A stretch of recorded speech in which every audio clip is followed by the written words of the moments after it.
This is the Dog Savant Podcast with your host, Brett Endies. Hey everyone, welcome to the Dog Savant Podcast. This is Brett Endies. I'm your host. I'm a professional dog trainer, problem behavior specialist, puppy development specialist, and I'm here to help you learn how to understand and train your dog and resolve some of their behavior problems. Before we move into today's episode, we're just going to talk a little bit about harnesses and walking dogs, which we've covered many times in the past, but I want to be very specific and talk about harnesses, where they have benefit, where they might not be helping matters, and just kind of elaborate more on it. It's definitely something that I talk about so often. I feel it's important to put out there a little bit more to anyone here who's been listening.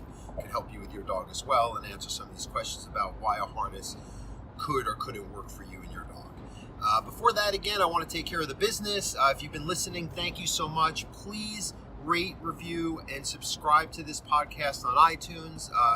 Like my, and subscribe to my YouTube channel, youtube.com / it's Dog Training LA. And just tell your friends, let anyone you know who has a dog, or if you're part of a rescue, pass this on to maybe some of the new adoptees. This information has helped many people. That's why I say it with confidence. These people keep telling me over and over that it's working where some training hasn't. And there's a lot of great training out there, but I've learned as a constant, especially nowadays. But if you take this information and apply it, it could also help you and your dog. And don't forget, on social media at the Dog Savant, you can follow me anywhere as well and just get some updates on some things going on, maybe learn some tips there as well. Okay, so with that said, let's move on to today's topic, harnesses. I've been a dog trainer for quite a long time. And when I started, harnesses were pretty much used to teach dogs to pull, or for dogs that really didn't pull. Or I found a lot of people would use them as like a little dog handle, and they would just, I didn't love it, but they would carry the dogs like luggage, if you're watching them doing a visual hand motion here up and down. But really what I find now is it seems to be appeasing people's emotional hesitancies towards putting an actual collar on their dog. Now, what is that? Of course, we don't want to choke our dog. It takes a lot to choke a dog to actually kill them or even make them pass out, and that is certainly not a dog training technique that I would recommend anyone use, and I don't feel that it's going to be happening if you apply a properly fitting collar properly. And we'll get more into that. It also is people's afraid of the whole collapsed trachea thing. There is an issue, I guess, with dogs that have that problem, but in a lot of cases, most actually, and I've talked about this before, the collapsed trachea is just a sensitive gag reflex that a dog just isn't used to wearing a collar, and if you just get him acclimated to it and walk him a little more, it's gone, and there you go. You're moving on to bigger and brighter pastures. Now, why is a harness, to me, not a way to address a leash pulling issue or a reactivity issue, and even worse, why is it causing or contributing to it? It's called an opposition reflex, or at least that's what I've learned to call it. It's when you feel this pulling on your body. It's like a seatbelt here, right? And if I keep pulling, I want to pull against it more if it pulls back on me. It's just how energy works. And the problem is that you may have a physical control, even with like a small dog, but mentally, I always talk about this mental rubber band. Dogs pull or react or take off on walks or when out in the world when they're distracted because they have that mental rubber band. They see what they are projecting at, and their body feels slingshotted to it. Some dogs have this more than others by their natural personality, drives, breed, and then their habits that have been formed in what has worked and not worked since puppyhood, right? Because a lot of dogs I see are adult dogs with issues that have just manifested over time, and although they'd rather not pull, it has become just the norm, and that just leads to other issues. When you're hypervigilant, when you're ahead of things, anything that comes to you is going to be more intense, and that's where you get your leash reactivity, because they're coming into everything new socially in a constant excited state, because pullback on the harness may even physically control them, but mentally you're not creating this focus, this connection.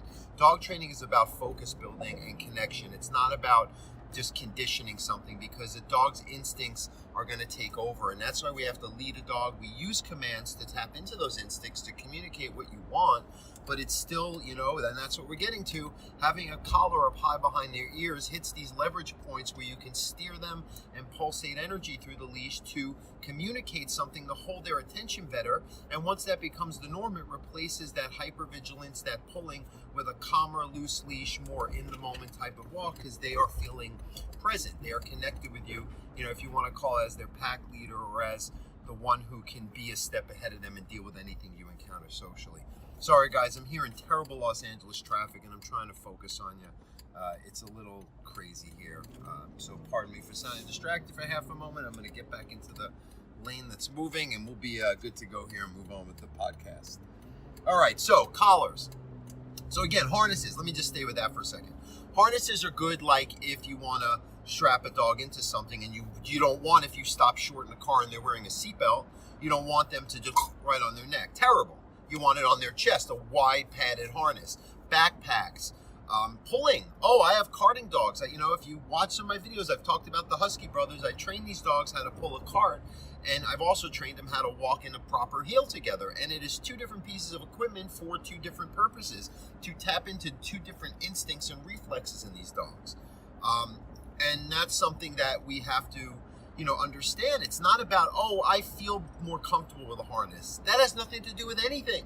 That has nothing to do with anything. And this is what has to stop when it comes to dogs. And these purely positive people, we're not going to go on a whole tangent about it, they're feeding into these dog owners. And I'm not saying dog owners are wrong for caring about their dog. We're not trying to cause pain or damage or scare them to listening. I don't even agree with strong corrections.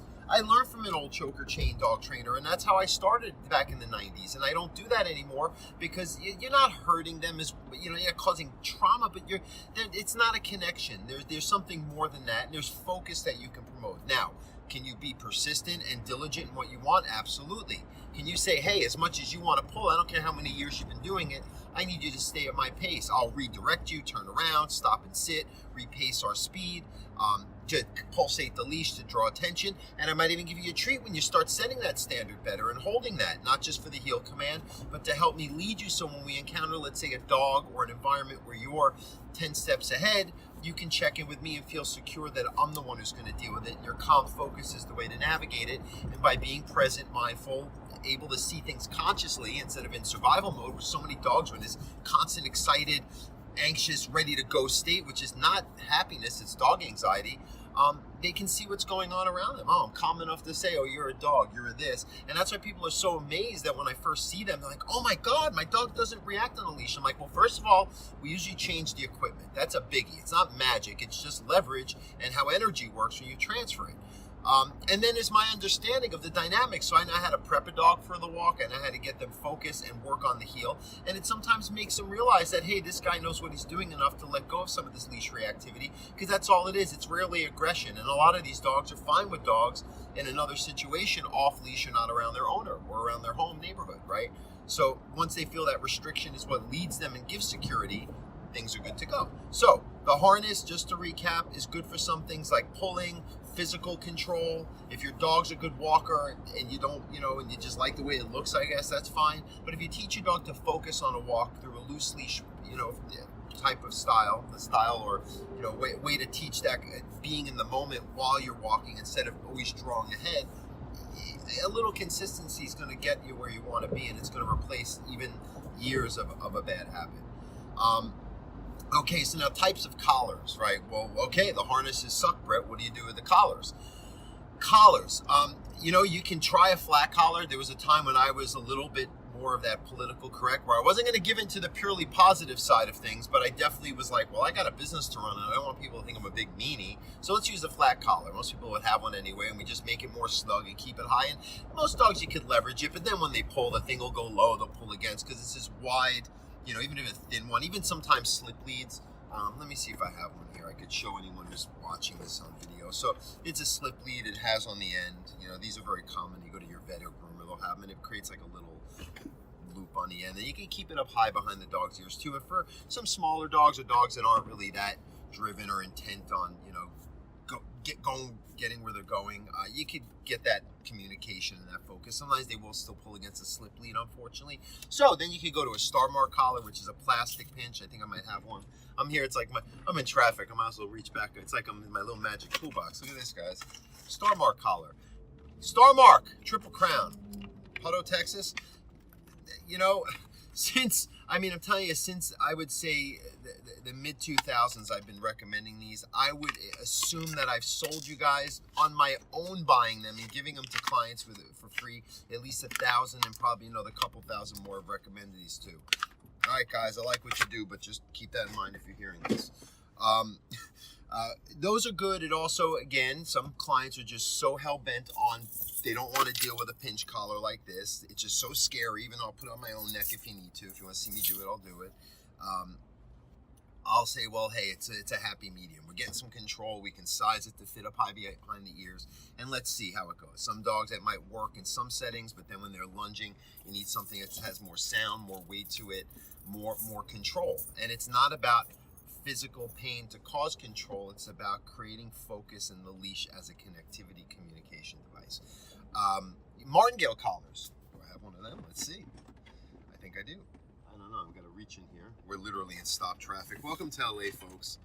I love this city. I live a little outside of it because I need some space here for me and the dogs.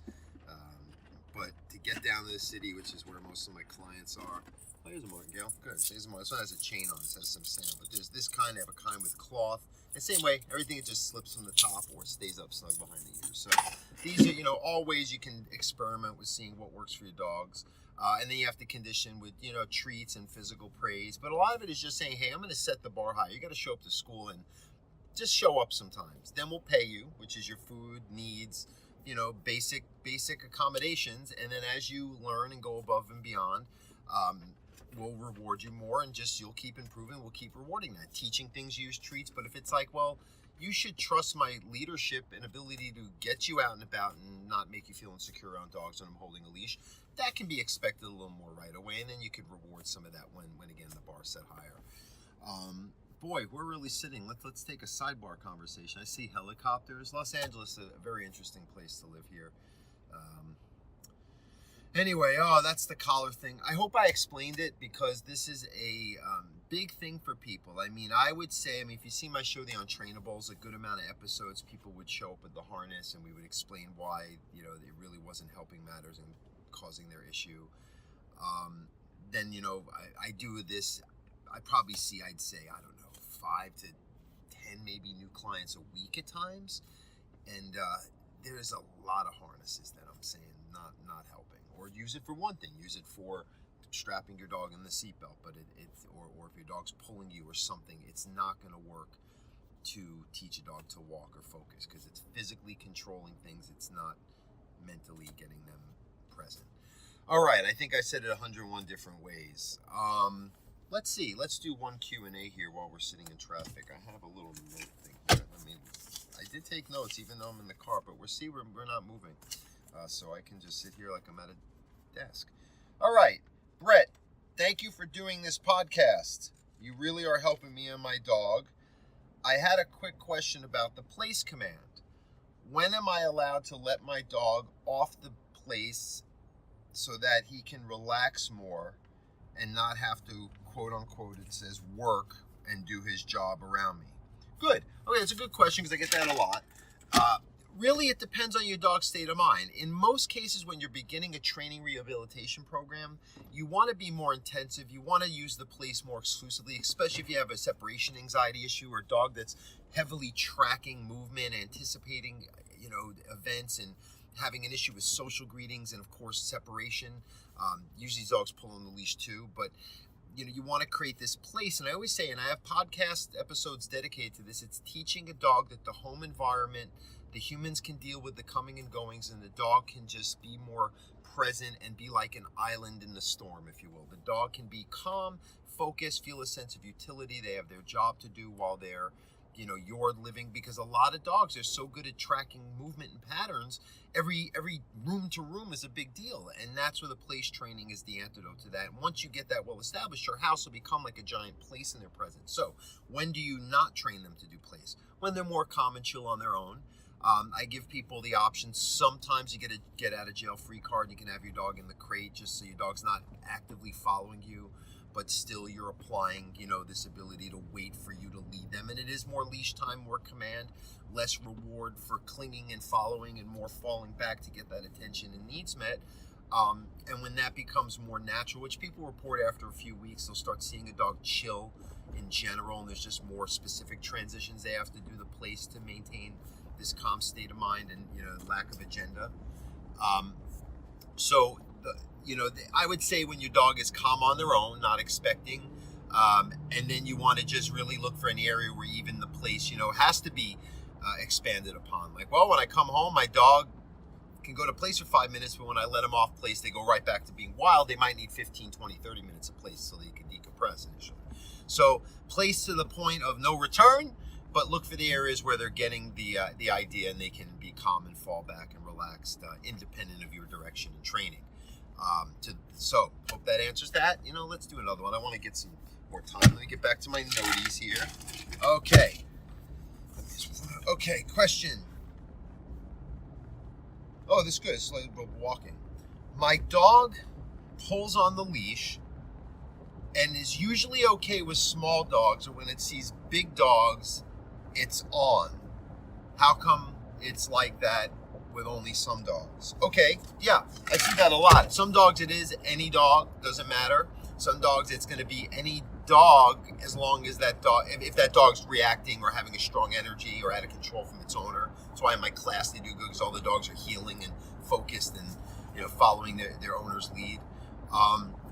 So it's really, what I would say is, instead of overthinking it, because it could just be the presence. It could be if it's over your dog's head, the more of a potential, there's a stronger energy. It's like if you throw a bigger stone in a lake, it's going to create a stronger ripple effect. And a lot of times big dogs, when they move, they literally will charge the air particles stronger, and your dog will feel that presence in proximity a little harder, like a stronger magnet pulling your dog in. I was talking about its energy. A lot of this is this magnetic field in the world that we're not as in tune with as our animals are.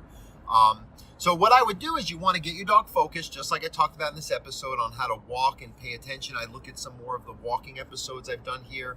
Any of my media on YouTube, I have youtube.com/dogtrainingla. That talks about walking and even some place training. Teach your dog to rely on commands more to get where they go. And then get out there and you got to go look for some big dogs. Join a group training class, something where you can do some pack walking around the dogs where there's some struggle. But, we don't want to discriminate. So it's really in your dog's head still, because if the other dog is friendly, size and breed and all that does not matter. I mean, I put a video today, a big guy, Bowie here, you see in the back, with my Rottweiler with my little Yorkshire Terrier, playing fine. I leave them alone with bones and resources, and there's never an issue because they know how to have spatial awareness around each other.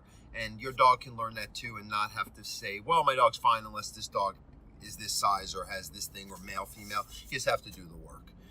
A lot of it is just doing the work. It's expecting internal growth in your dog and not being complacent with where they're at, because I'm telling you, as a professional dog trainer who fixes dogs' problems all day long, I promised you, like at the beginning of this podcast, I would not give you this information if it didn't work and it wasn't going to benefit you and your dogs. But you got to do that work. You got to be consistent. You're going to have to change your ways. You're going to have to act different around your dog and apply some more of the leadership and structure and, yes, neutrality, instead of sensationalizing and indulging and coddling and babying and worrying and fussing. All those words I just said are the number one reasons why dogs have behavioral issues and deep levels of anxiety that I, who've been doing this since before the internet, since before I could do some things like this, I've never seen in my life is the past 10 or so years. And these dogs, they're coming along for our ride, but they're not happy. And, just seeing things from reality's perspective instead of emotional, which got episodes on that too, is really what's going to help your dog. It can help us too, but, here we're for the dogs. So anyway, to recap, make sure if you're using the wrong equipment, you look into maybe that, why that could be the cause of your dog's pulling or leash-related problems. If you have a question, please send it in, dogtrainingla@gmail.com, or you can contact me on social media, Facebook, Twitter, Instagram. It's at the Dog Savant. YouTube, it's Dog Training LA. Some reason I have a different name for that one. And my website is dogtrainingla.com. That's probably why, so you can go to there too and link to anything as well. Thank you again for anyone who's been listening. We've been getting some more people listening and subscribing. Keep doing it. If you're a new listener, I recommend listening to some of the old episodes. There's a lot of good information out there that you can benefit from, your dog can benefit from, your friends and their dogs can benefit from. So don't forget to subscribe, share, review, all that good stuff. Thanks again for listening, guys, to the Dog Savant Podcast. Have a great day. Bye, everyone.